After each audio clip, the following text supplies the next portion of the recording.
한국은행 총재가 요새 와서 자꾸 좀 거세게 얘기하시잖아요. 구조개혁 없이 자꾸 재정 이렇게 하면 안 된다. 나라 망하는 지름길이라는 표현을 썼어요. 롯데, 뭐 케미칼, 롯데 뭐 여러 계열사 있잖아요. 다 신용등급이 강등이 됐어요. 저는 다진다고 보지는 않군요. 일단 숨 고르고 있습니다. 숨을 고르고 있다. 한 번 조금 더 조정받고 나서야 바닥을 다질 것 같다고 저는 봐요.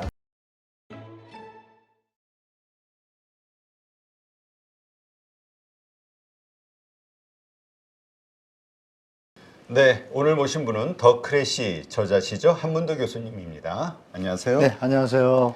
네, 오늘 마침 오셨는데 네. 오늘 어제부터 지금 난리가 났어요. 이 새마을금 고발 네, 부동산 맞습니다. PF 문제. 네. 사실 그동안 저희 계속해서 여기에 대해서 주의해야 된다 맞죠. 얘기는 좀 여러 차례 했었는데 그렇죠. 이번에 좀 진짜 수면 위로 확 올라온 것 같아요. 예. 일단 현상 왜 이렇게 된 거죠? 그동안 저희가 미리 다 경고를 드렸잖아요. 이제 시작입니다. 제가 볼 때. 그래서 갑자기 그런 건 아니고요. 이미 F4라고 아시죠? 뭐 금융위원장, 한국은행 총재, 기재부 또 한 분 누구더라? 네 분이 이렇게 모이시는 거 우리나라에. 네. 4월 달에도 회의를 했고 6월 달에도 회의를 했는데요. 4월 달에 이미 이 새마을금고 안건이 다 올라갔습니다. 아, 그래요? 그 중요한 자리에서.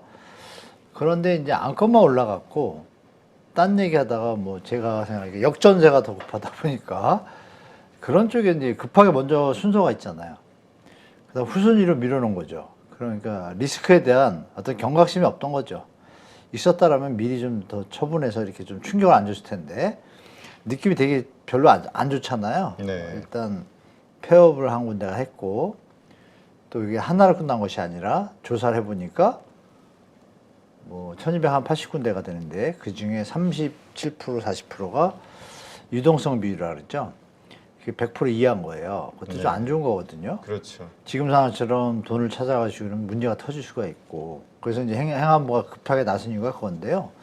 이렇게 된 이유는 뭐 간단합니다. 부동산 가격이 현장들이 부동산 가격이 2021년 고점 그걸 예상을 하고 분양가를 잡은 다음에 사업 계획서를 잡았고 거기에 자금이 투입이 된 거예요. 그런데 그럼 그 수익률이 10에서 한 20% 될 텐데 지금 그 정도 가격이 하락하다 보니까 사업을 진행할 수가 없게 됐잖아요. 일단 멈췄다가 정부의 대책을 어떻게 해보려고 했는데 우량 현장, 서울에 있는 현장들은 그나마 나은데 지방에 있거나 수도권 중에 조금 약세 지역 이런 데들은 이제 분양할 엄두가 안 나는 거죠.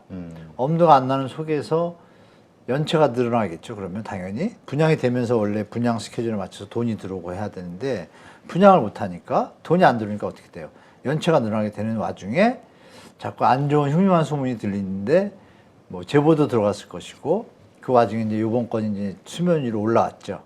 올라와서 부랴부랴 하고 있는데 제가 볼 때는 이게 시작인 것 같습니다. 그 그림 하나 보여드릴게요. 그것만 네. 볼 것이 아니라 자 보시면 금융권 부동산 PF 연출이래요.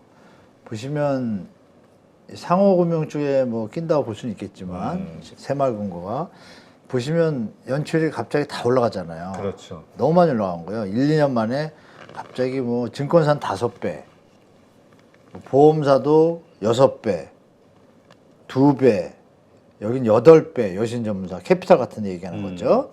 상호금융은 0.1, 0.3, 이게 3배. 아, 이건 낮았네요. 상호금융은 거꾸로 좋아졌네요. 그렇죠? 그러니까 제가 볼 때 대비를 하는 데들은 상호금융은 이제 대비를 많이 했다고 봐야겠죠. 그러니까 뭐 이번에 나오는 얘기도 이 상호금융, 그러니까 저축은행에 대한 규제가 강해지니까 덜 약한 이 새마을금고로 간 거 아니냐. 그것도 맞아요. 이 당시에 2021년도, 2년도 때 저축은행은 옛날에 경험이 있으니까 조심해야겠다고 판단을 해가지고 막 애를 쓰고 이제 줄이다 보니까 그쪽으로 또 풍선 효과가 있겠죠. 그 중에 이제 새마을금고, 신협, 수협, 농협이 대상이죠. 네. 그쪽에서도 아마 제 생각에는 조그만 소식이 또 들릴 수 있다라고 저는 예측하고 있습니다. 그렇군요. 아, 이게 근데 올해 들어서 이게 문제가 조금 더 확산이 됐던가 이제 그만큼 분양은 안 되고 그다음 그 부동산의 시장은 점점 어려워지고 이런 네. 현상들이기 때문에 올해 이게 문제가 더 크게 불거지는 것으로 봐야 될지. 작년에 제가 여기 나왔을 때도 작년 연말이었을 거예요. 네. 그때 정부에서 이제 지원책을 썼잖아요. 미분양이나 이런 PF 문제 때문에 그때 제가 기억에 50조였거든요. 네. 추경장관이 나와서 우량 현장 몇 번 말씀 나눴잖아요. 우량 현장은 살리고 불량 현장에 대해서는 얘기 안 했잖아요. 그 부실 현장들이 이제 이렇게 가시화되는 거죠. 그럼 이게 중요한 게 뭐냐? 그때도 제가 말씀드리기를 가을이나 만약에 잘 가도 1, 2년 뒤에 터진다 그랬잖아요. 가을에 터졌잖아요. 일단 그러면 이게 기폭제가 돼서 심리적으로 더 하방압력이 오니까 다른 현장들도 분양에 좀 부정적인 효과가 있겠죠. 네. 그러면 이제 연이어 나올 수 있는 소지가 많은 거죠. 증권사는 말이 15%지 이거 사실 파산이거든요. 그죠? 2년이면 30%잖아요. 그러니까 이런 부분에서 우리가 우리가 버블이 좀 생겼었는데 그게 좀 조정을 거치는 기간이 오는구나라고 좀 받아들여야 될 것 같아요. 제가 볼 땐. 거기에 맞춰서 자산 관리 조금 보수적으로 하는 게 좀 좋을 것 같습니다. 제가 볼 때. 근데 지금 이 연체율만 놓고 보면은 네. 뭐 지금 증권사 쪽이 가장 심각한 상황 아닌가 싶기도 해요. 15.88%면. 심각하죠. 근데 터진 거는 새마을금고가 먼저 불거졌네요. 새마을금고는 투입을 안 해줬잖아요, 돈을. 하긴 작년에 예, 증권사부터 해서 좀 그때 투입을 네, 했었죠. 더 급한 데들은 일단 돈을 좀 투입해줘서 한숨 돌렸죠. 돌렸지만 이것도 똑같은 거예요. 새마을금고처럼 분양이 그러면 숨을 돌렸으면 처리가 돼야 되잖아요. 현장이 처리가 안 되면 결국은 비슷한 양상으로 갈 수밖에 없다라고 보시는 게 좋을 것 같습니다. 네. 지금 그런데 어쨌든 정부에서 빠르게 대책을 내놨죠. 일단 5천만 원, 뭐 새마을금고는 다시 합병하고 뭐 이런저런 이슈들로 인해서 그 이상이 되는 금액도 보존이 될 수 있다라는 이야기와 함께 오늘 또 나온 이야기 보니까 그 어제까지 네. 그 적금이 됐던 세금 우대 혜택이 있는 그런 네. 예금들에 대해서 해지한 사람들은 다시 14일까지 신청하면은 이자하고 뭐고 다 다시 복구해 준다. 원상 복구해 준다. 그러니까 네. 다시 돈 집어넣어라. 네. 이런 조치를 취하긴 했는데 그럼 어떨까요? 대표님은 다시 넣으시나요? 글쎄요. 찜찜해가지고 느꼈어요. 왜 찝찝하시죠? 일단 그 뭐지? 이 금융 불안이라는 건 일단 기본적으로 신뢰의 맞습니다. 불안이니까 네. 신뢰하기가 좀 어려워지지 않았을까? 네, 그 와중에 이제 그 행안부 차관님이 나오셨잖아요. 나오셔가지고 충분하다고 자꾸 얘기하고 또 뭐 계좌도 개설하고 좀 오버슈팅 같아요. 제가 볼 때 그냥 정상적으로 그냥 팩트만 설명하셨으면 차라리 국민들이 또 알아서 신뢰를 찾을 수도 있었겠는데 조금 오버하신 부분이 들통이 난 것이 충분하다고 얘기를 했는데 계산해보니까 충분하지 않은 거예요. 왜 충분하지 않냐? 새마을금고는 새마을금고법으로 그 예금분자 보호기금을 따로 받잖아요. 네. 지불준비율처럼 은행에. 그게 뭐 2조 있다 그러고 또 뭐 수신을 해가지고 뭐 한 13조 해가지고 합하니까 15조 있다. 그러니까 충분하다 그러는데 지금 총 지금 자산이 한 250조 가까이 되잖아요. 그럼 부채 빼더라도 150조, 200조인데 10 몇 조면은 150조라 그러면 한 10% 되잖아요. 그럼 지불 준비율 딱 간당간당한 거 아니에요. 근데 235조로 보면은 5%밖에 안 돼요. 그러면은 조금 아슬아슬하잖아요, 상식적으로. 그 와중에 이제 유동성 비율이라고 있잖아요. 네. 유동성 비율이라는 게 뭐 시청자분도 아시겠지만 3개월 동안 요구불 예금이나 뭐 부채나 이런 것을 충분히 문제 있게 해결하는 거를 이제 자금이 있는지를 보는 건데 그게 100% 이하면 3개월 안에 좀 다급해지잖아요. 어디서 돈을 빌렸는데 좀 안 좋은 거죠. 유동성 비율을 100%는 너무나 좋은 것인데 지금 100% 이하가 새마을금고 중에 네. 지금 일단 조사를 했었잖아요. 그 결과가 근데 이미 바깥에서 돌았었고요. 결과가 37%. 세네요. 세죠. 근데 그 와중에 또 70% 이하는 또 꽤 있는 거예요. 몇십 곳이. 그게 이제 30곳 뭐 이런 얘기 나오는 데더라고요. 그럼 이거는 조금 평균으로는 괜찮지만 평균은 110%가 나와요. 근데 안 좋은 데가 잡아먹잖아요. 안 좋은 데가 일이 터지는 거고. 그래서 저는 정부가 급하게 나섰는데 나서는 중에 그 금액 계산을 잘못해가지고 도리어 신뢰를 깨트리는 부분이 있었어요. 기자가 질문할 때 네. 제가 잘 모르고 뭐 부르고 이러다 보니까 좀 아이러니한 모습이 좀 나타났고 지금 말씀하신 이자를 갑자기 탕감해준다? 좀 낯선 거죠, 사람들이. 이게 뭐지? 이게 무슨 상황이지? 이 돈이 없으니까 이렇게 해서 돈을 끌어들이는구나. 그리고 이자 현재 연체한 분들도 탕감을 하면 어떤 일이 벌어지냐. 연체한 사람이잖아요. 그렇죠. 탕감하면 연체가 안 되잖아요. 그러니까 이 새마을금고 연체율이 높으니까 그 연체율 수치를 낮추려고 꼼수잖아요. 이런 것들이 도리어 제가 볼 때 순간적으로 애쓰는 거는 다 받아들였는데 순간적으로 지금 말씀하신 것처럼 약간 찝찝하게 만든 거예요. 국민들을. 그래서 이게 어떻게 펼쳐질지 모르겠어요. 어제처럼 뭐 그 남양주처럼 줄 서가지고 돈 찾는 모습은 없겠지만 정부가 애를 썼으니까 소리 없이 또 찾아가겠죠. 근데 그걸 좀 봐야 될 것 같아요. 그게 만약에 소리 없이 많이 뺀다 그러면 정부가 좀 투입을 하는데 그 조항 중에 이게 있습니다. 이 얘기를 안 하는 게 준비를 안 하고 온 것 같아요. 저도 한번 봤거든요. 그래서 거기 30몇 조인가에 이게 있습니다. 새마을금고는 한국은행으로부터 차입을 할 수 있는 조항이 있어요. 네. 어떤 경우에 있어서. 그러면 가능성은 있는 건데 그걸 왜 하느냐라고 한번 생각해 봐야겠죠. 제가 차관이라면 그 얘기를 할 텐데. 이거 한국은행에서도 하고 법에 있어서 충분히 가봤는데 거기서 그러면 좀 마음 났을 것 같아요. 근데 그 얘기를 안 했단 말이에요. 왜 안 했을 것 같아요, 대표님? 글쎄요. 그럼 잘 딱 모르겠네. 들으시기에도 그거 얘기하면 좀 마음이 더 놓을 것 같잖아요. 그렇죠. 같이 나라가 망하든지 그건데. 그러니까 제 생각에 그게 드는 거예요. 돈을 지금 많이 풀었잖아요. 특례보금자리도 풀고 막 풀었단 말이에요. 한국은행 총재가 요새 와서 자꾸 좀 거세게 얘기하시잖아요. 인위적으로 가는 건 한계가 있다. 구조개혁 없이 자꾸 재정 이렇게 하면 안 된다. 나라 망하는 지름길이라는 표현을 썼어요. 정말 센 표현이죠. 그러면 국간이 마른다는 뉴스도 나왔잖아요. 37조 세수 부족하고. 그 와중에 또 부자 감세는 또 한단 말이에요. 그러니까 이게 총체적으로 난국인 거예요. 여기다 대고 또 이러면 국민 세금 갖고 다 뭐 하는 거냐 비판받을 수 있으니까 홀딩한 것 같아요. 그래서 그러면 나중에 뭐 또 증권사나 이런 데 터지면 또 그것도 나라 돈을 메꿀 거냐 이런 비판을 받으니까 일단 한 수 접은 것 같거든요. 이게 되게 좀 쉽게 가라앉을 것 같지는 않아요. 찝찝함이 좀 오래 갈 것 같습니다. 제가 볼 때. 그러게요. 이게 이것이 아주 큰 어떤 정말 우리 금융위기, 시스템 위기로까지야 가겠냐 이렇게 생각을 하는 분들이 많은 것 같긴 해요. 그러나 그 전까지 가는 어떤 그 불안한 환경, 그쵸. 이것 때문에 또 여러 가지 어려운 후폭풍들이 부작용들이 있지 않을까. 돈들이 좀 신용경색이 생기겠죠. 근데 거기서 만약에 좀 취약한 데들이 있다 그러면 타격이 있겠죠. 예를 들면 당장 떠오르는 게 엊그제 뭐 대표님도 아시겠지만 롯데 뭐 케미칼, 롯데 뭐 여러 계열사 있잖아요. 네. 6군데인가 7군데가 다 신용등급이 강등이 됐어요. 강등이 되면 조달금리가 올라가잖아요. 그렇죠. 그러면 이제 그게 이제 건설사와 무슨 관계가 있냐. 롯데건설이 좀 말 나왔다가 지금 수면 아래 앉았잖아요. 그렇죠. 앉았는데 내용을 들여다보면 이게 좀 우울한 소식을 자꾸 들어서 죄송하긴 한데 상황을 빨리 알아야 되니까 알아야 대비를 하잖아요. 그러면 롯데건설이 조 단위로 지금 미수금이 발생을 했는데 그 중에 30%가 그 계열사 거예요. 계열사 뭐 회사 얘기하면 좀 그렇고 그 회사들의 뭐 건물 질 거 아니야? 그거를 롯데건설한테 이왕 줄 거 아닙니까? 그렇죠. 지었는데 신용등급이 강등되는 와중에 돈도 못 받고 있어. 한 30%를. 얘가 또 그러면 유동성에 조금 경색을 일으키잖아요.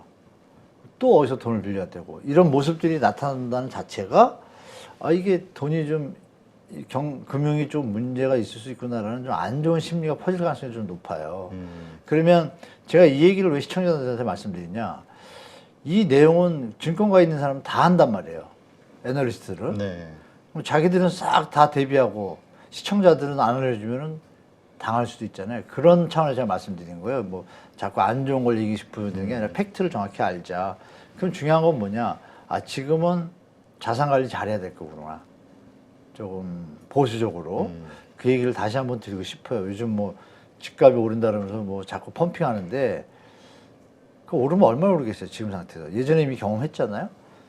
그러니까 올라서 좋은 사람들은 일부잖아요. 국민의 10%밖에 안 된다고 보거든요. 저는 8, 90%는 정상화되길 바랄 거란 말이에요. 물론 그게 이제 말씀 주신 금융 시스템으로 전이되면 문제가 되니까 그거는 이제 정부가 잘 해야 되고 그렇게 연착륙 쪽으로 가는데 정부가 너무 감추다 보면 역효과도 나을 것 같아요. 감추다가 이렇게 새마을고 툭 터지니까 좀 면이 안 쓰잖아요. 그렇죠. 차라리 이런 내용들 좀 오픈해서 1280군데에서 50개 무너졌다고 무너지겠어요? 그렇죠. 차라리 그렇게 공격적으로 국민들한테 내용을 정확하게 얘기해 주고 대안이 충분히 있다라고 하면 설득력이 더 있을 것 같아요. 그래서 지금은 정부가 옛날 IMF 때처럼 감추기만 할 것이 아니라 감추거나 안 감추거나 결과는 똑같을 거 아니에요. 차이점 뭐냐? 안 감췄을 때 대비책이 많이 생기잖아요. 다들 그렇죠. 무리를 안 하고 그게 저는 장기적으로 좀 좋을 것 같습니다. 예. 지금 금융당국에서 1조 원 규모의 그 펀드를 조성해서 네. 이 부동산 PF 부실 이 부분을 좀 어떻게 해결을 해보겠다 얘기했는데 이것은 아직 이 정도가 좀 부족할까요? 조금 강도가 세긴 하지만 항상 어느 경제 현상에서 호황과 불황 사이에 득을 보는 사람들이 있죠. 특히 여러분들 아시게 NPL이라고 몇 번 말씀드렸잖아요. 부실채권. 네네. 조금 기득권이라고 그럴까요? 카르텔들? 요새 뭐 이권 카르텔 얘기 많이 나오잖아요. 부동산 쪽에도 사실 많거든요. 네. 그러면 어느 부동산이 망하면 어떻게 되겠어요? 값이 폭락하잖아요. 현장이 이렇게 PF가. 그럼 이게 망하기를 바라는 세력들이 있을까요? 없을까요? 있다고 또 있겠죠. 느껴지죠. 예. 실제로 있고 준비 중이에요. 제가 좀 헷갈리는 게 뭐냐면 추경호 장관의 워딩에서 우량 현장만 딱 짚고 나머지 얘기 안 한 거. 그리고 1조다? 그러면 다 해당이 안 되잖아요. 그렇죠. 한 현장이 다 뭐 500억, 2천억, 3천억인데 좀 이상하잖아요, 뭔가. 이게 뭐냐면 신용만 하고 터질 건 터지게 둬야겠다는 의도도 깔린 거 아닌가. 그러면 기득권에 연결된 데들은 그걸 줄 서서 이득을 취할 수 있잖아요. 경기가 나을 때. 낮은 값으로 뭐 인수합병을 하든지 인수를 할 때. 네. 그런 게 같이 존재하기 때문에 이걸 다 살릴 거라고 보는 거는 무리인 것 같아요. 그러니까 이 문제는 계속 어딘가 터지는 곳들이 나올 네, 것이다. 조금씩 터지게 하면서 사태를 연착륙으로 가려는 게 정부의 어떤 방향성 같아요. 제가 보니까 워딩들도 그렇고 그래서 우리 시청자분들이 그 워딩을 제가 판단하는 게 맞을 수도 있고 틀릴 수도 있지만 한번 고려는 좀 하셔라라고 좀 말씀드리고 싶습니다. 지금 그렇다면 네. 지금 이 여파, 이 부실에 대한 여파는 이제 계속 나올 수밖에 없는데 네. 제일 이제 걱정하는 게 그럼 다음이 어디냐? 아까도 우리 증권사 얘기했지만 다음이 어디냐고요? 이렇게 또 콕 집어서 얘기했어요. 아니 그러니까 이 문제가 다시 또 부실화가 이 공론화될 수밖에 없는 현상이 벌어질 수 네. 있을 것이냐? 그렇다면 거기가 어디가 될 것이냐? 증권사죠. 결국 증권사로 증권사 압축이 되는 것 중에 같아요. 메이저급은 아니고요. 뭐 나이스 신용평가와 한국 신용평가 걸 제가 계속 서칭하는데 주로 중소형 증권사들이라고 그쪽이 이제 지금 PF가 많이 들어갔고 자기 자본 오버슈팅 됐더라고요. 그러니까 큰 현장들이 조금 문제가 생기면 정말 유동성에 문제가 있거든요. 그런 데들이 조금 가시화되지 않을까라고 보고 있고 그 다음에 이제 협자 들어가는 데 중에서는 얘기해도 되나 협자 중에 한두 군데가 다행인 건 협자 들어가는 데는요. 그 독립채산제예요. 신협이고 수협이고 다들 독립채산제라서 하나가 무너졌다고 다른 데까지 무너지는 건 아니거든요. 그냥 그 지점만. 네, 그러니까 여러분들이 그 새마을금고든 뭐든 그 지역이 아이러니한 게 뭐냐면 여러분이 사시는 지역에 부동산 붐이 좀 일었다. 딴 데보다. 뭐 그런 데 있잖아요. 호재 있고 막 이래서. 그러면 상가를 짓든 오피스텔을 짓든 막 짓는 게 있을 거예요. 근데 짓다가 좀 진도가 안 나가는 게 동네들 눈에 보일 거예요. 그럼 그게 이익어예요. 그럼 걔가 계속 짓지 않고 있는 현상이 오래된다? 그러면 터지겠죠. 터지면 좀 능력 있는 데들은 카바가 들어갈 수 있지만 대선충당으로 말씀드린 중소 그 데이터에 나오거든요. 거기는 그 능력이 안 돼요. 그럼 그거를 정부가 돈을 대신 대준다? 그러면 100원짜리인데 고평가돼서 시세에서 70원이라 소화가 되는 물건인데 이걸 들고 가다 터졌잖아요. 70원이 들어와야 되는데 중간에 지금 50원은 들어가 있고 20원을 더 들어야 70원이 들어서 본전이 되는 건데 돈 들어갈 입장이 안 되면 어떻게 돼요? 그럼 이게 경매가 되고 낙찰, 이걸 가지고 지금 캠코를 활용해가지고 하려고 정부가 애를 쓰는데 그 사이에서 벌어지는 결과는 어떻게 되냐면 현재 형성된 토지 가격들이 다운된다는 거죠. 네. 그런 현상이 이어지기 때문에 주택시장에도 연결성이 있고 지금 말씀대로 콕 집어 말하면 협자 들어가는 중에 한 군데가 어디라고 말씀드리기 좀 그렇고 한 군데가 좀 약한 데가 좀 많이 있는 거 좀 알고요. 캐피탈사 또 한 두세 군데가 좀 리스트에 오르더라고요. 아, 그래서 여러분들이 그 나이스하고 한국신용평가 들어가시면요. 한 2달, 3달 주기로 그 평가사분들이 그쪽 분들도 이제 그걸 해야지 이제 자금 조달이나 이런 것들 정보를 제공하니까 그 보고서가 잘 나와 있거든요. 그거 한번 보시면 제가 말씀드린 데가 어딘지 다 아실 겁니다. 네, 알겠습니다. 지금 그 부동산 PF 총량 규제 도입 뭐 이것도 이야기가 나오는데 네. 어떻습니까? 이거는 무슨 내용인 건가요? 그것도 안 이러냐인데요. 사실 총량 내용은 이미 2022년 1월에요. 전 정부죠. 네. 전 정부에 이런 문제점이 이미 파악이 됐었어요. 이미. 저도 그러니까 예전부터 말씀드린 거고 파악이 돼가지고 그 시뮬레이션도 다 돌렸어요. 2, 3년 전에. 돌려보니까 부동산 가격이 20% 내리면 파산하는데 30% 내리면 이런 다 업이 됐거든요. 저도 얘들을 봤기 때문에 그래가지고 좀 말이 나와가지고 2022년 1월에요. 그 금융위원회에서 이미 이 부동산 대출을 특히 이 금융기관들 있잖아요. 저축은행, 뭐 여신, 상호금융 다 협조하더라는 데까지 포함해가지고 대출 범위를 축소시키는 게 통과가 됐습니다. 그 내용이 뭐냐면 부동산은 30%, 건축, 건설에 대하는 자금도 30%, 합하면 60%잖아요. 근데 합했을 때는 50%. 그러니까 대출 총액의 총량 중에 50%를 넘지 말라는 게 통과가 돼서 개정안이 바뀌었어요. 바뀌었는데 그 시행일이 언제냐면 올해 연말이에요. 2년 전에 만든 법인데 22년, 23년, 24년 말인가 그래요.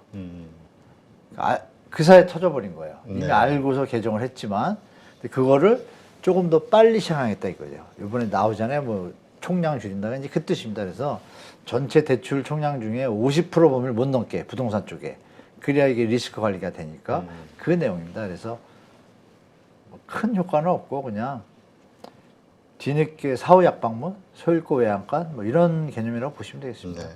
그럼 이제 지금은 알아서 하여튼 보수적인 투자 마인드로 좀 각자 도생을 해야 될 때다. 맞아요.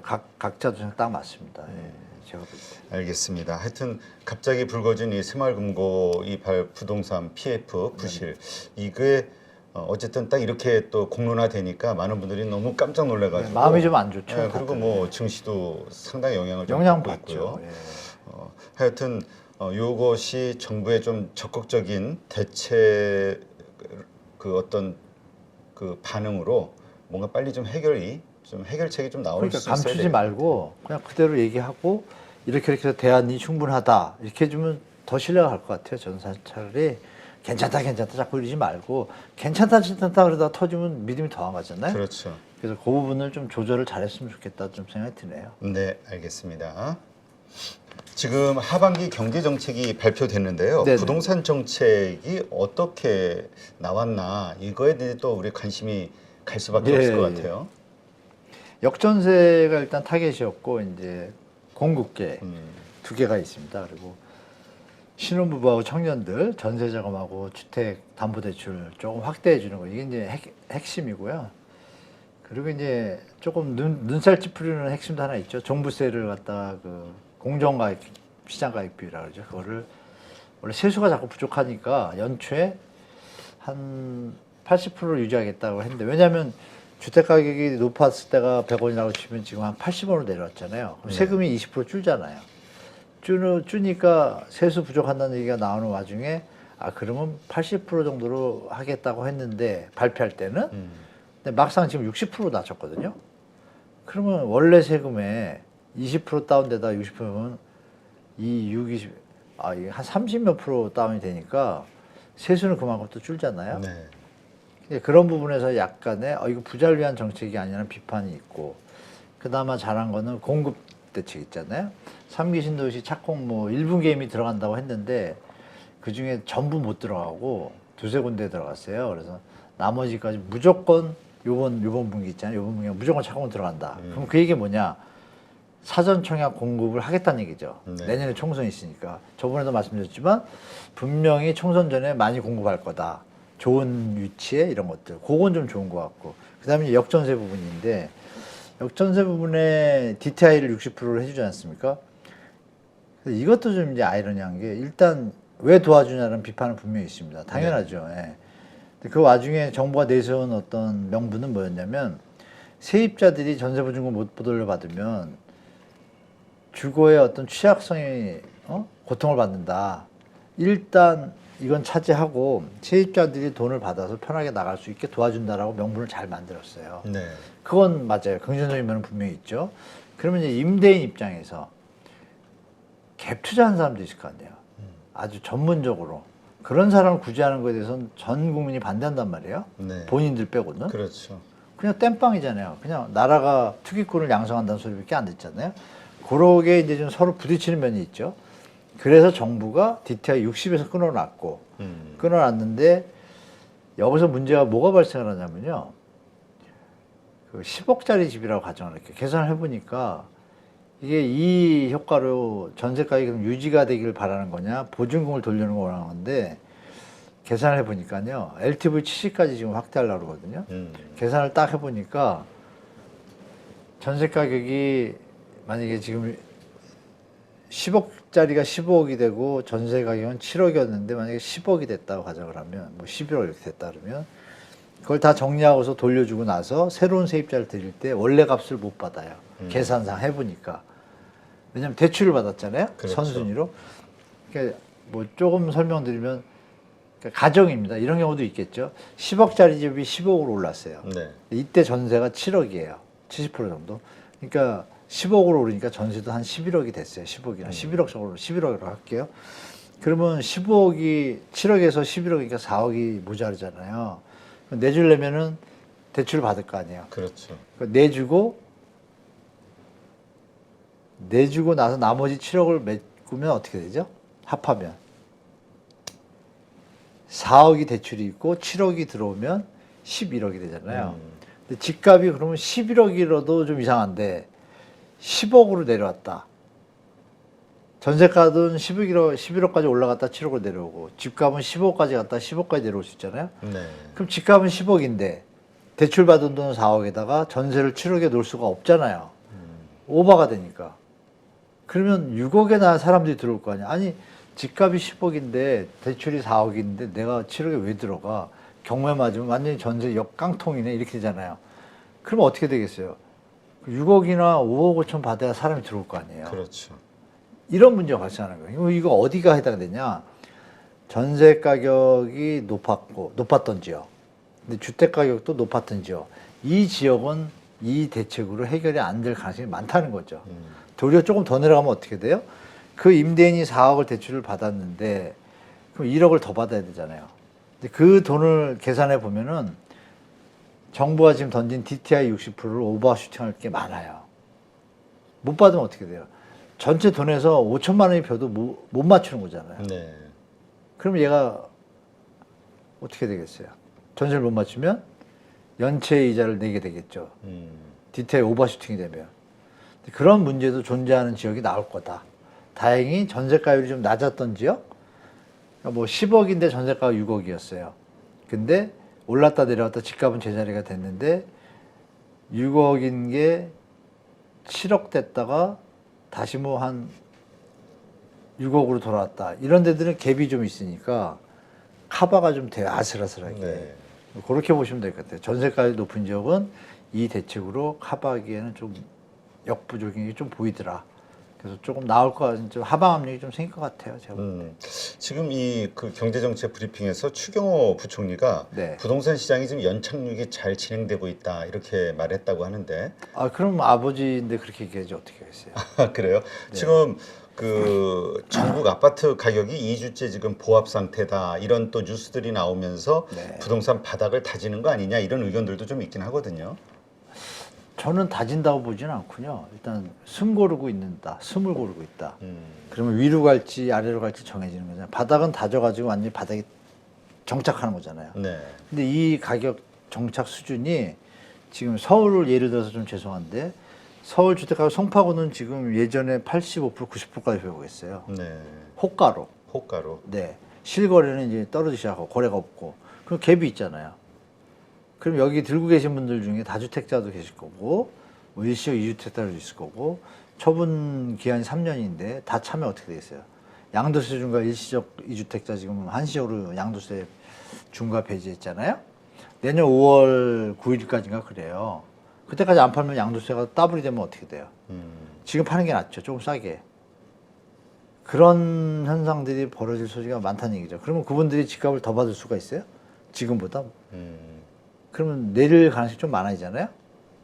만약에 그 와중에 미국이 0.25 두 번 올리고 한국은 그러면 한 번 따라갈 수밖에 없잖아요. 네. 올린다 그러면 주택가격이 더 올라갈까요? 제가 볼 때는 그 가능성보다는 바닥을 다지지 못하고 한 번 조금 더 조정받고 나서야 바닥을 다질 것 같다고 저는 봐요, 사실. 그래서 지금은 여러 가지 변동성이 너무 심하니까 공공 분양 같은 건 좀 저렴하게 분양하니까 뭐 접근해서 좋지만 이번에 흑석자이도 최근에 나왔는데 리뷰 아세요, 대표님? 아니요. 흑석자이가 시세가 분양가가 84제곱이 한 9억 조금 안 돼요. 네. 근데 그 동네 시세가 14억, 15억이다, 막 16억이다 이래가지고 로또다 이랬는데. 아 맞아요. 뉴스 본 기억이 나네요. 네, 그랬는데 알고 보니까 거기도 30% 빠진 거예요. 막 20, 30% 빠지고 있고. 그러니까 갭이 좀 적은 거예요, 생각보다. 그러니까 그거를 샀다 팔려는 사람들은 생각보다 그게 아니라는 거죠. 로또 수준은 아니다. 14, 15억이 결국 호가였고 그렇죠. 실거래 가격은 더 낮았다. 네, 조금 낮더라. 그러니까 갭이 근데 뉴스는 막 5억, 막 6억 이랬잖아요. 전혀 그게 아니더라. 뭐 이런 부분이 시장 상황을 반영한다라고. 그게 리뷰가 나오는 이유가 뭘까요? 이거 거기 동네 사람들이 얘기를 했겠죠. 아, 뭐야, 로또 5억 안 되는데 이렇게 얘기를 하니까 이제 기자분이 썼겠죠. 그런 시장 상황이다라고 좀 보셔야 될 것 같습니다. 지금 이번에 그 부동산 PF 대출 그 부실화 때문에 금융당국이 이 대출 자제를 해라. 이게 이제 저축은행이라든가 이런 쪽으로 막 이야기를 했기 때문에 연내에 뭐 시행사 10곳 중 8곳 정도가 부도날 수도 있다. 이런 신문기사들이 나와요. 그러면 이게 2, 3년 뒤에는 결국은 또 주택이 부족해지면서 부동산 대란으로, 입주 대란으로 가는 거 아니냐. 아, 이거 2009년 때 똑같이 그렇게 했습니다. 2009년 때. 참 언론사분들, 선배들도 계시고, 저도 할 정도인데, 언론기사 제가 다음에 출연할 때, 2009년도 언론기사 한 10개 가져올게요. 깜짝 놀라실 거예요. 지금 말씀하신 내용들 있죠? 뭐 입주 공고.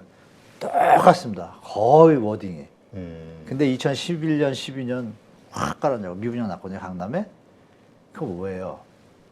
그거 설명할 수 있습니까? 왜 또 이렇게 펌핑하죠? 그때 공급이 적었는데 지금 있는 집들이 다 소화가 됐어요? 정부의 부동산 대출 규제 이걸 좀 풀어라 이런 뜻인가요? 그렇죠. 옆치기죠. 대출 규제를 풀면 어떤 일이 벌어집니까? 대출이 지금 과다해서 지금 내수가 감소하기 시작하고 물가가 오르면서 경제 전반에 부담을 주고 있잖아요. 그렇죠. 그러면 이게 대출이 전 세계가 지금 대출 긴축해서 80%대로 지금 GDP 대비 낮추고 있는 중인데 우리 지금 100% 넘었는데 그걸 더 높이자고요? 이미 IMF하고 OECD 다 경고를 했는데 심하면 또 보고서나 논문을 보면 이게 한 100% 넘었을 때 경기 침체에 빠질 확률이 80% 이상이라고 다 논문이 나와 있는데 그거 또 대출을 해요? 누구 좋으라고? 캡투기 한 사람들 좋으라고? 건설사 좋으라고? 그러니까 어느 정도 조정이 겪어야 될 시기에는 같이 조정을 겪어야죠. 우리가 좋은 밥을 많이 먹고 뭐 좋아서 또 많이 먹었으면 그 다음 저녁 때 또 그만큼 먹을 수 있나요? 쉬어야죠. 지금 저는 쉬는 시기라고 봅니다. 그 다음 새마을금 같은 일이 벌어지잖아요. 이거를 우리가 신호를 그냥 단순하게 볼 게 아니라 이어서 보면 이게 다 경제는 연관되어 있기 때문에 그렇게 그러니까 지금은 저는 파월 장관의 의지와 똑같아요. 보수적으로 시장 대라 당분간은 좀 그렇게 말씀드리고 싶어요.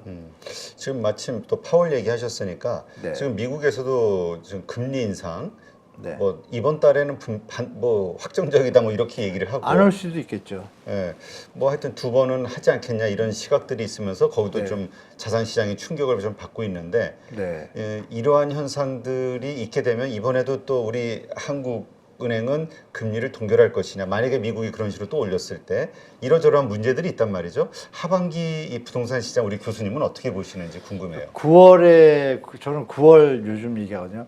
9월 되면 이 지금 회복하고 둔화되고 상승 곡선으로 넘어가는 이 긍정적인 분위기가 9월 되면 빠르면 9월 전에 다른 모습들이 아마 시장에 나타날 거라고 저는 보고 있어요.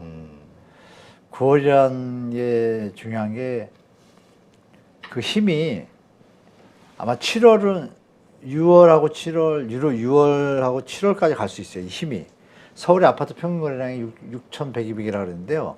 어쩌면 5,000, 6,000 가까이 갈 수도 있습니다. 네. 근데 그 달이 마지막이라고 봐요, 저는. 피크를 딱 치고 나면 살 사람 다 산 거거든요. 근데 그 와중에 지금 새마을금고가 너무 빨리 터졌어요. 저는 한 예측하기를 9월쯤 터질 거라고 봤는데 뭐 빨리 터져서 이걸 잘 맞고 가면 그래도 이미 체력이 많이 약했기 때문에 9월 되면은 제가 볼 때 지금 떠 있는 신고가라든지 상승 가격 거래들이 등기가 안 되고 있거든요. 네. 안 되는 이유는 뭐죠? 등기를 왜 안 해요? 1월 달에 샀는데 그 신고가로 샀어요. 뭐죠? 그 뭐지? 가짜 계약서? 그거 뭐라 그래? 가짜 계약서일 가능성이 높고 일시적 이주택자가 샀는데 지금 중과예요, 취득세. 그게 통과가 돼야지 세금을 덜 내잖아요. 기다리고 있는 거예요. 그분이 일시적 이주택자가 실수요자일 가능성보다 투자할 가능성이 높잖아요. 그럼 실수요자가 많이 안 들어왔다는 얘기. 특히 강남 이런 데 뭐 올라간다 하는데 특례 보금자리로 올라가. 그 사람들이 실수요자잖아요. 네. 그분들이 거래량은 늘릴 수 있어요. 그죠? 그러면 비싼 집 값은 지금 약간 속살이 지금 보이기 시작하기 때문에 순살자이처럼 제가 볼 때 이거를 이제 시장에서 지금 현장 상황 말씀드리면 저번 달부터 그게 나왔잖아요. 호가가 올라가더니 매수자들이 끊기 시작한다. 딱 이 상태거든요. 그럼 얘가 더 치고 가느냐 아닌지가 중요한데 저는 9월 전에 아니면 9월 정도에는 꺾일 거라고 저는 보고 있고 그게 이제 앞으로 어떻게 갈지는 이제 이런 다른 부동산 PF 문제, 뭐 가계부채 문제, 자영업자 문제 이런 부분들 경매물건 지금 많이 늘어나고 있거든요. 네. 엄청 많이 올라오고 있는데요. 데이터는 이제 다음 달에 나올 거고. 근데 지금 펌핑이 많이 됐잖아요. 상승 뭐 이런 분위기가. 그렇죠. 그래서 이렇게 8.15 모니터 우리 구독자가 100만 넘었나요? 아니요. 아직 안 90만. 됐나요? 네. 100만 명인데 우리 인구가 몇이에요? 5천만에 5인 가구로 쳐도 500만이 있는데 400만을 안 보시는 거 아니에요. 그렇죠? 그분들은 이 고령자시거나 네. 뭐 여러 가지 분이 계시니까 집값이 오르나 보다. 근데 돈이 생겼어요. 그럼 사겠죠. 그렇죠. 그분들만 지금 존재한다고 봐요, 이 시장은. 근데 나머지 분들은 어떻냐? 이미 고점일 때 못 산 분들이고 내려와서 더 내려가기를 바랬는데 도리어 올라가니까 그럼 살 수 있을까요? 제가 볼 때 그분들이 갑자기 수요 여력이 생긴다고 보지는 않거든요. 그럼 대출을 풀어줘야 되는데 그러니까 건설사나 투자 투기한 분들 입장에서는 대출을 풀어줘야 집값이 떠받치고 올라갈 수 있는데 그래야 있던 거 팔든지 뭘 할 텐데 그분들이 소리를 내는 거죠. 네. 그러니까 국민을 바라보는 정책을 한다라면 그분들 소리를 들을 것이 아니라 앞으로 미래 경제를 생각하고 청년들의 저출산을 생각하고 여러 가지 생각한다라면 연착륙이 확실히 되게 만들어야죠. 그렇다면 대출 늘리는 정책은 상반된 대책이기 때문에 그건 좀 말이 안 맞죠. 네. 대출을 줄여가야지 정상적으로 시장이 안정되니까. 근데 정부가 함부로 대출을 늘릴 것 같지도 않고 금융위원장이 지금 벌써 한 6번 정도 뉴스 보도에 나왔거든요. 기자간담회 취임할 때 제가 봤거든요.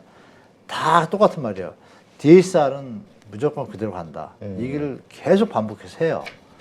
그 얘기 의미를 잘 아셔야 돼요. 그래서 뭐 시장에서는 뭐 대출을 안 풀어줘서 집값이 뭐 그건 다 업자이거나 투기꾼일 가능성이 높다. 어느 서민이 대출 안 풀어서 내가 집을 못 사 이거 아니거든요. 네. 그렇죠? 나를 빚쟁이 만드는 거냐라고 오해할 수도 있겠죠.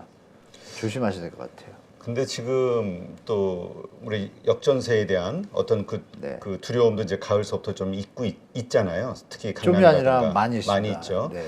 근데 미분양에 대한 지금 걱정도 좀 상당히 커지는 것 같아요. 뭐 10만 채가 넘는다 뭐 이런 이야기도 하고 있다고 하는데. 뒤로 10만 채. 표면으로는 미분양분 감소. 6만 8천까지 내려왔거든요. 아, 그래요? 네.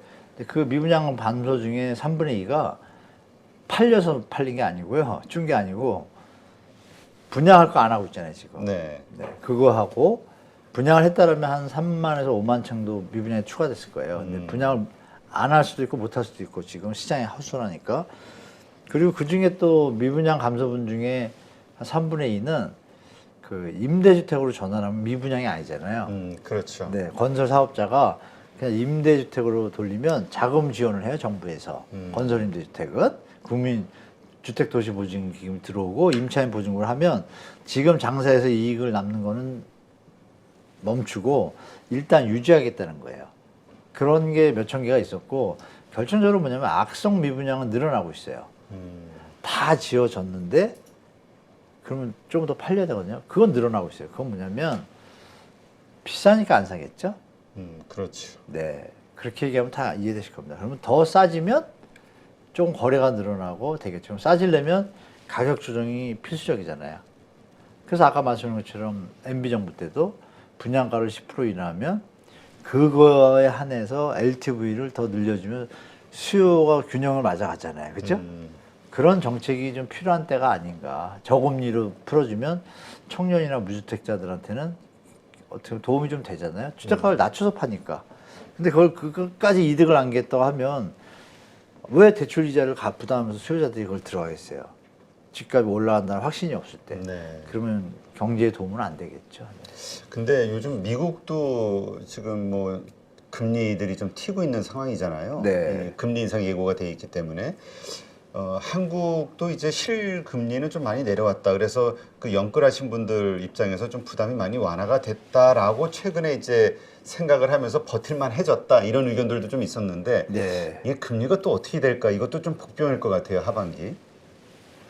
그것도 말씀드릴게요. 지금 버틸만 해줬다 그랬잖아요. 그럼 그 부분이 영끌한 분이 몇 명인지 모르잖아요. 그렇죠. 그쵸? 그냥 일반적으로 그냥 통용되는 이야기들이. 그렇죠. 일반적인 게 아니죠. 영끌한 분들 중에 어느 분들만이죠. 해당된 분들. 이번에 대환대출을 받아서 그분들은 대환대출로 갈아타는데요.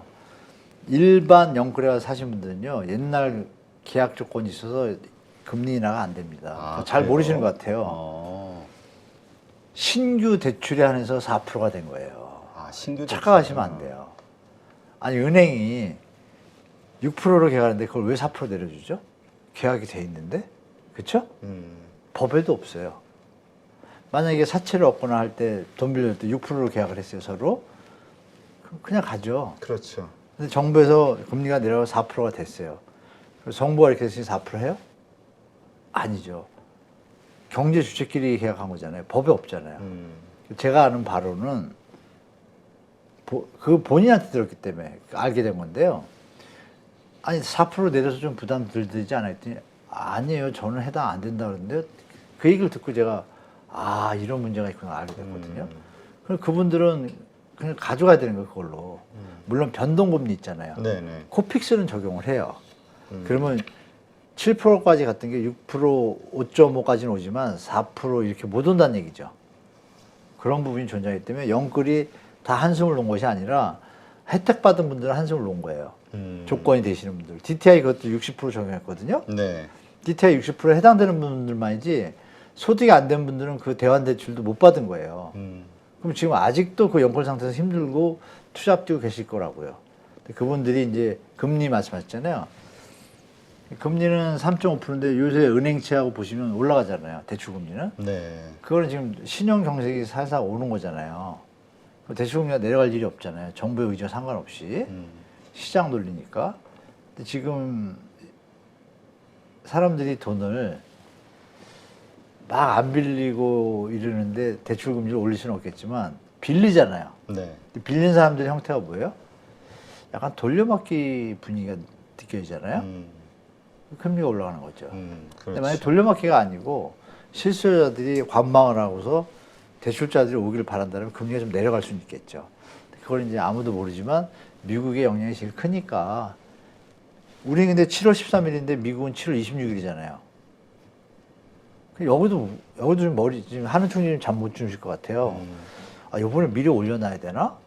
근데 안 올렸다가 미국이 7월 23일날 올리면 환율 부담이 좀 강하게 느껴질 거 아니에요. 그렇죠.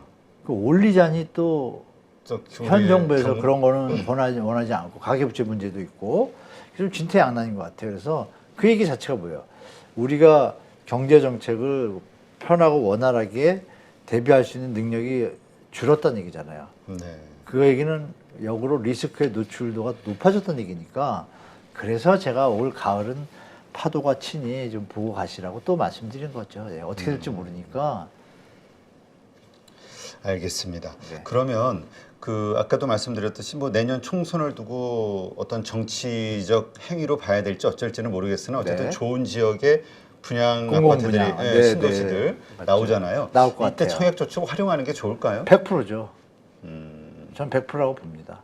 특히 새로 짓는 집들은요. 요새 AI가 많이 발전했잖아요. 요새 챗 GPT까지 나오고 건축 기술도 만만치 않게 많이 발전했어요. 그래서 뭐 동선이라든지 여러 가지 부분에서 장점이 많이 좋아졌고 예전에는 LED 등 아니었거든요. 네. 기본이 LED예요. 막 환경 쾌적성이 너무 좋고 똑같은 집인데 근데 그런 분양가가 일반 민간보다 싸거든요. 근데 LH가 한번 큰 사고를 당했으니 또 뭐 부실 공사를 한다든지 이런 걸 하면 난리 나잖아요. 그렇죠. 그러니까 뭐라 그럴까요? 한번 야단 맞았다라 제대로 하려고 했을 거 아니에요. 그런 걸 감안할 때 제대로 진다고 가정을 하면 일단 입지가 다 좋잖아요. 그 결정적인 게 예전에 신도시는 아파트가 지어지고 나서 도로도 없어가지고 네. 그런 데도 많았어요. 그랬죠. 근데 지금은 이제 순서가 도로와 동시에 오픈이잖아요. 전 정부에서 그거를 문제점을 해결한다고 만든 건데 그게 이제 이번엔 조금 플러스 알파 요인이 될 것 같아요. 네. 그럼 이번 정부도 그걸 같이 할 거 아니에요? 아, 그럼 여기는 입주할 때 교통이 다시 같이 되는구나. 3기 신도시는 또 위치가 좋잖아요. 네. 전철역이. 그러니까 그런 걸 볼 때 관심 가지는 수준이 아니라 정말 공부하듯이 하셔가지고 좋은 집 마련하는데 좀 신경 쏘시는 게 좀 좋을 것 같아요. 제가 볼 때. 알겠습니다. 네, 하여튼 시장이 항상 그 뭐라 그럴까 호재와 악재들이 섞여 있기 때문에 네, 네, 참 네. 이 정신을 차린다는 게 그리고 맞습니다. 뚫어져라 뭔가 올바른 길을 찾아간다는 게 쉽지만은 않은 것 맞습니다. 같아요. 네, 그렇죠. 하여튼 그래서 더 공부가 필요한 것 같고요. 네. 오늘도 이렇게 현안에 대해서 좋은 인사이트 함께해 주신 한문도 교수님 고맙습니다. 네, 고맙습니다.